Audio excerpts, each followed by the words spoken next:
Orang tua Brigadir Yosua menyerahkan sepenuhnya kepada polisi terkait penanganan pembunuhan anak mereka, termasuk soal pemeriksaan Putri Sambo yang berlangsung hari ini. Hal ini disampaikan ayah Brigadir Yosua, Samuel Huta Barat, saat menghadiri undangan Universitas Terbuka Jambi dalam rangka pemberian toga almarhum Brigadir Yosua kepada Samuel Huta Barat. Selain menyerahkan proses pemeriksaan istri Verdi Sambo kepada penyidik, ayah Brigadir Yosua juga menyerahkan proses pemecatan Verdi Sambo diserahkan ke penyidik yang sudah dibentuk oleh Mabes Polri.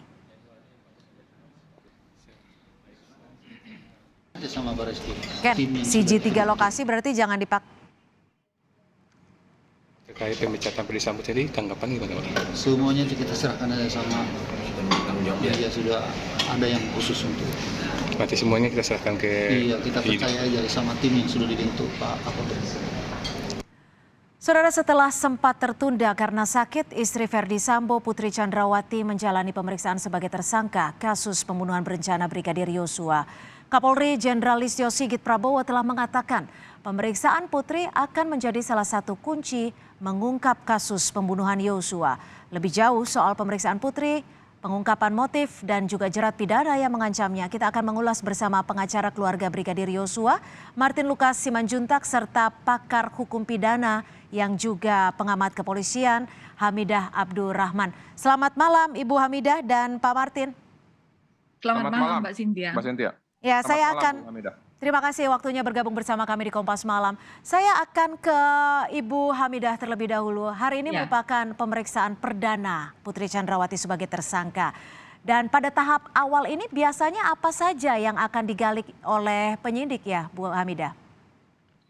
Ya, kalau menurut informasi kan ini udah kali yang keempat ya beliau diperiksa oleh Bareskrim, sehingga saya kira sebelumnya mungkin diperiksa sebagai saksi, tapi hari ini beliau diperiksa sebagai tersangka. Nah, ketika dia diperiksa sebagai tersangka ini, maka tentu penyidik akan mendalami sejauh mana peran atau keterlibatan dari Ibu Putri ini dalam peristiwa yang terjadi.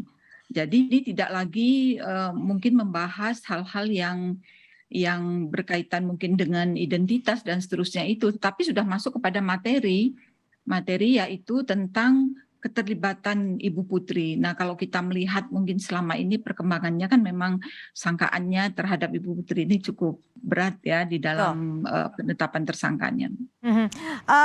Pak Martin, bagaimana pihak keluarga menanggapi pemeriksaan perdana sebagai tersangka Putri Chandrawati hari ini? Karena kalau kita lihat pemeriksaan sudah berlangsung cukup lama, kurang lebih 9 jam. Ya, tanggapan kami memang seharusnya Bu Putri itu diperiksa sejak awal, tapi tidak ada yang terlambat ya Mbak Cynthia.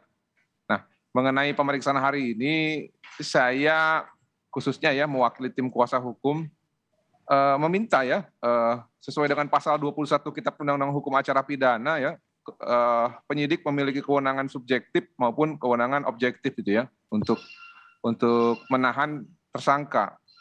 Nah, untuk membuat perkara ini supaya menjadi terang benderang, saya pikir baik melalui alasan subjektif maupun alasan subjektif, ini dua-duanya sudah cocok untuk segera menahan Ibu Putri nanti setelah selesai pemeriksaan. Mengapa perlu ditahan? Yang pasti yang pertama agar yang bersangkutan sesuai dengan pasal 21 tidak menghilangkan barang bukti, tidak melarikan diri ataupun tidak mengulangi perbuatannya. Lalu yang kedua mengenai alasan objektif, tindak pidana ataupun ancaman pidana yang diancam kepada Bu Putri ini extraordinary crime ya menurut hemat kami. Kenapa extraordinary crime? Karena ancaman pidananya tidak main-main, 20 tahun seumur hidup dan hukuman mati. Jadi memang sudah sepantasnya. Apa yang akan dilakukan? Kita kan tahu sekarang belum ada hasilnya, statement resmi dari pihak kepolisian juga belum disampaikan. Apa yang akan dilakukan oleh tim kuasa hukum dari pihak keluarga Yosua jika memang Putri Chandrawati malam ini tidak ditahan? Ya, jadi gini, Mbak Cynthia, ini tepat. Kami akan bersurat, yang pasti kami akan bersurat dan keberatan. Kalau orang tidak ditahan, tentunya ada alasan yang menjadi dasar tidak ditahannya seseorang. Ya. Namun dalam hal ini, ya, kenapa kami minta ditahan? Yang pertama, menurut kami di luar ini Bu Putri banyak mendapatkan bisikan-bisikan yang justru tidak meringankan beliau. kami prihatin dengan Bu Putri. Kami mau Bu Putri itu hukumannya jangan sampai terkena hukuman maksimal. Ya, kami juga mau jiwa Bu Putri itu nanti ketika di akhirat ataupun dimintai pertanggungjawaban oleh Tuhan itu bisa selamat ya. Makanya menurut hemat kami selama ini tidak ada yang positif diterima oleh Bu Putri ketika Bu Putri di luar gitu, karena mendapatkan nasihat-nasihat yang justru memberatkan beliau. Artinya harapan dari kuasa hukum Yosua adalah agar Ibu Putri juga bisa fokus dalam menjalani pemeriksaan. Ya, Bu Hamidah. Jadi dengan ditahannya Bu Putri bisa fokus dan lebih memudahkan kepada penyidik ya untuk berbicara dari hati ke hati kepada Bu Putri supaya Bu Putri bisa menjelaskan duduk perkara yang sebenar-benarnya tanpa menerima bisikan dari orang-orang yang tidak bertanggung jawab. Itu terbukti. Ya. Di awal sebelum Bu Putri ditetapkan sebagai tersangka, sebenarnya kami sudah memberikan alternatif ya. Dalam hal pada saat itu, abang Kamarudin Simanjuntak menawarkan minta maaf lah, bertobatlah di depan publik kepada Tuhan dan juga kepada keluarga korban. Tapi kan tidak ditanggapi positif. Harusnya kalau ditanggapi positif mungkin selesai gitu loh. Ya. Saya ke Bu Hamidah. Bu Hamidah, seperti yang disampaikan Pak Martin, ini harapan dari kuasa hukum keluarga Yosua kalau bisa jangan hukuman maksimal, yaitu pidana mati. Tapi Bu Putri dikenakan ataupun disangkakan pasal 340 KUHP, salah satu unsur penting dalam pasal ini adalah unsur ada rencana terlebih dahulu. Indikator terhadap unsur ini seperti apa saja sih, Bu Hamidah? Iya, kalau kita membaca pasal 340 KUHP itu memang disebutkan bahwa barang siapa dengan sengaja dan direncanakan ya, kemudian merampas nyawa orang lain. Nah, memang di sini kita melihat bahwa unsur direncanakan ini menjadi sebuah ukuran untuk menentukan apakah pembunuhan ini dilakukan dengan rencana atau tidak begitu. Nah, menunjuk kepada kata-kata direncanakan itu memang ada 3 hal. Yang pertama adalah ada waktu untuk membuat keputusan. Jadi pelakunya ini ada waktu untuk membuat keputusan, ya melakukan atau tidak melakukan. Jadi artinya dalam artian awamnya ada waktu untuk berpikir seperti itu ya? Ya, berpikir gitu. Selanjutnya? Ya, yang kedua, ya ada waktu untuk persiapan.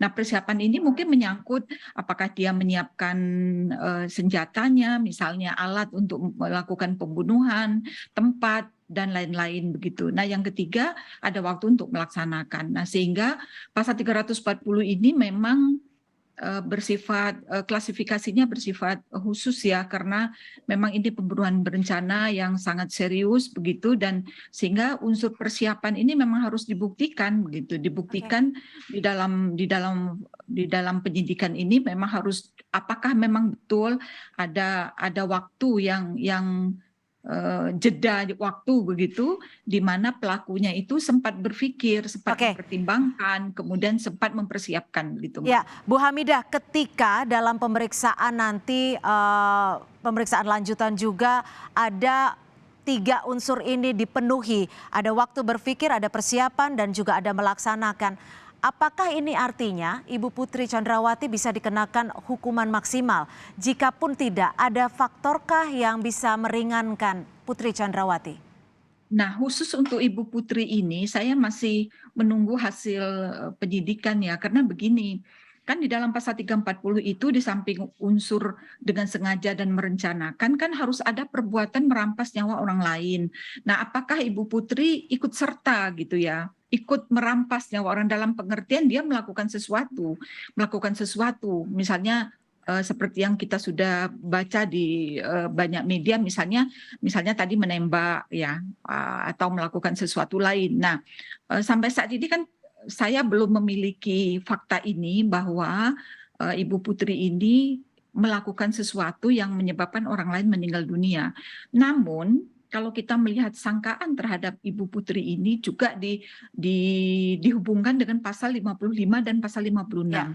Nah, pasal 55 KUHP itu kan memungkinkan bahwa Ibu Putri ini perannya ada di turut serta melakukan, penganjuran ya, atau misalnya menyuruh melakukan begitu. Jadi ada beberapa kemungkinan di sana begitu. Kalau memang Ibu Putri tidak melakukan sesuatu dalam pengertian kalau membaca narasi pasal 340 itu dia melakukan merampasnya orang lain atau melakukan pembunuhan itu, maka Mungkin ada di pasal 55 penyertaan. Cuma memang penyertaan ini juga sama dengan pelaku.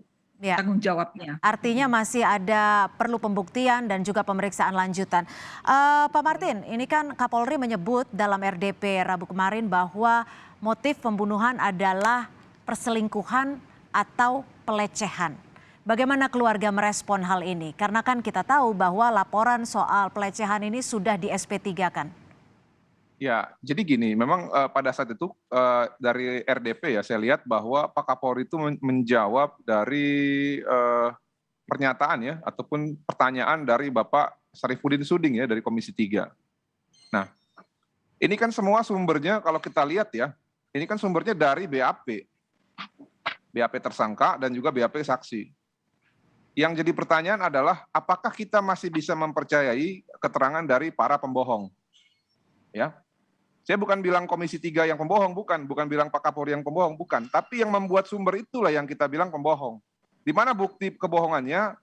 Bukti yang pertama adalah di tanggal 8 mereka merekayasa kasus seakan-akan terjadi pengancaman dan juga kekerasan seksual di Duren 3 yang akhirnya terbukti ternyata sebaliknya. Ya. Dan hal-hal tersebut adalah digunakan untuk menutup-nutupi kejahatan yang sadis yang mereka lakukan, yaitu membantai nyawa seorang orang yang tidak berdaya, lalu menembak secara bergiliran gitu ya. Jadi materi dari kesaksian tersebut tidak bisa lagi dipercaya. Hati-hati nanti bisa kena prank 2 kali. Tapi bagaimana jika memang ada dugaan lokasi pelecehannya itu berubah tempat dari di Jakarta dan di Magelang? Mari kita pakai akal sehat Mbak Cynthia. Seorang jenderal ketika mendengarkan informasi tersebut ya, memang terjadi misalkan di tanggal 7 atau tanggal 4 gitu ya, seperti kata si Maruf ya. Kuat Maruf psikopat itu. Saya bilang kenapa psikopat? Karena dari pandangan matanya itu terlihat sekali orang ini memiliki permasalahan dengan dia punya pemikiran. Kalau saya jadi Pak Sambo ataupun pada umumnya orang yang memiliki kekuasaan, dia tidak perlu menunggu 1 hari ya untuk menghabisi nyawa orang yang mungkin secara level itu jauh di bawah dia. Kenapa masih diberi kesempatan untuk secara bersama-sama pulang ke Jakarta? Kenapa masih menyusun perencanaan dari tanggal 7 bersama-sama dengan ajudan yang lain, bersama dengan Kuat, bersama dengan Ibu, ini sesuai materi dari BAP. Kenapa menunggu waktu 1 hari? Ini jadi pertanyaan besar manakala memang benar-benar terjadi yang disebut dengan kekerasan seksual tersebut. Nah, namun dalam hemat kami itu semua hanya halusinasi dan hayalan ya, yang semata-mata hanya digunakan untuk menutupi keborokan mereka sendiri. Dan apakah ini artinya saya, Anda menyebutkan bahwa ya, secara logika tidak memungkinkan adanya pelecehan meskipun terjadi di lokasi yang berbeda? Tidak masuk akal. 1, calon istri Joshua jauh lebih cantik daripada Bu Putri. Natural beauty, putih kulitnya, parasnya ayu gitu ya, dan umurnya masih seumuran. Yang kedua, Bu Putri umurnya berapa? 50 tahun, bagaimana anak muda bisa nafsu melihat orang yang sudah tua? Lalu yang berikutnya, Bu Putri ini istri dari seorang jenderal, polisinya polisi. Apa sebegitu bodohnya kah bere kami ini ataupun Joshua ini mau mempertaruhkan karir dia, keselamatan dia, keluarganya, dan juga adiknya yang berdinas di kepolisian? It does not make sense gitu loh. Lalu sekarang apa yang akan dilakukan tim kuasa hukum setelah tadi sudah memajukan ataupun memasukkan laporan baru? Ya gini, kami perlu meminta pertanggungjawaban ya, karena ini kan narasi ini tidak stop ya, selalu digaung-gaungkan. Oke. Nah, tadi sore atau tadi siang ya, kami membuat laporan pada terlapor 3 orang plus dan kawan-kawan terhadap dugaan ya pengaduan ataupun pembuat keterangan palsu di kepolisian. Pasalnya 317 dan 318, terlapornya FS, PC, dan juga salah seorang anggota kepolisian berpangkat Bribtu, itu inisialnya MG. Dan laporan itu sudah masuk sekarang ya Pak Martin ya? Mudah-mudahan ya, kasus yang sudah di stop SP3 dengan motif ataupun dengan narasi terjadinya pengancaman dan juga kekerasan seksual, ini tidak lagi digaung-gaungkan oleh orang-orang yang saya tidak tahu sebenarnya maksudnya apa gitu loh. Tapi, baik, artinya surat laporan baru sudah masuk dan ini sedang kita nantikan apa respon dari pihak kepolisian terkait keberatan dari pihak keluarga. Ibu Hamidah, ini kan Ibu PC menjadi salah satu tersangka yang satu-satunya belum ditahan. Apakah alasan sakit ataupun surat sakit dari dokter sebegitu kuatnya untuk tidak menahan seorang tersangka pembunuhan berencana? Kalau kita membaca KUHP, memang kata-katanya itu dapat melakukan penahanan. Nah, sehingga dan ini sifatnya sangat subjektif oleh penyidik ya. Ya meskipun mungkin ada alasan subjektif maupun objektif tadi sudah memenuhi syarat, namun ini berkali-kali dikatakan oleh Polri ya pasti ini adalah kewenangan penyidik gitu. Jadi dapat melakukan penahanan. Nah, tentu kata-kata dapat ini kan bisa menjadi multitafsir ya Mbak, karena mungkin penyidik melihat bahwa tidak perlu ditahan karena dia kooperatif. Ini kan beberapa kasus yang lain, misalnya ini ya maaf ya Pak Martin, ini kasus-kasus yang lain saya bilang biasanya polisi kan beralasan kooperatif dan seterusnya. Tetapi saya sendiri melihat memang penahanan ini menjadi hal yang penting dalam kasus ini karena satu orang kan harus fokus menghadapi proses hukumnya gitu supaya tidak berkembang isu-isu yang melenceng jauh dari fokus perbuatannya begitu. Seperti katakanlah ada isu perselingkuhan, pelecehan seksual dan seterusnya. Nah, ini sebenarnya kan orang yang dituju untuk melakukan ini kan sudah tidak ada ya. Tentu perkara ini walaupun nanti misalnya dianggap ada akan berguguran dengan sendirinya gitu, akan gugur dengan sendirinya. Nah, sehingga saya kira memang penyidik ya hendaknya melihat bahwa kalau kasus ini kan memang sedang dikejar oleh waktu karena berkas sudah diserahkan tinggal kasus ini. Nah, sehingga satu-satunya cara adalah memang melakukan penahanan, menyelesaikan paling tidak untuk menyelesaikan proses pemeriksaan ini. Baik, terima kasih. Tapi dengan demikian kita juga masih menunggu pernyataan resmi dari pihak kepolisian dan juga hingga saat ini Ibu Putri Chandrawati dikabarkan masih diperiksa di Mabes Polri. Terima kasih pengacara keluarga Brigadir Yosua, Bapak Martin Lukasi Manjuntak, dan juga pengamat kepolisian yang juga pakar hukum pidana Ibu Hamidah Abdurrahman. Selamat malam, terima kasih. Terima kasih, selamat malam semuanya. Ya.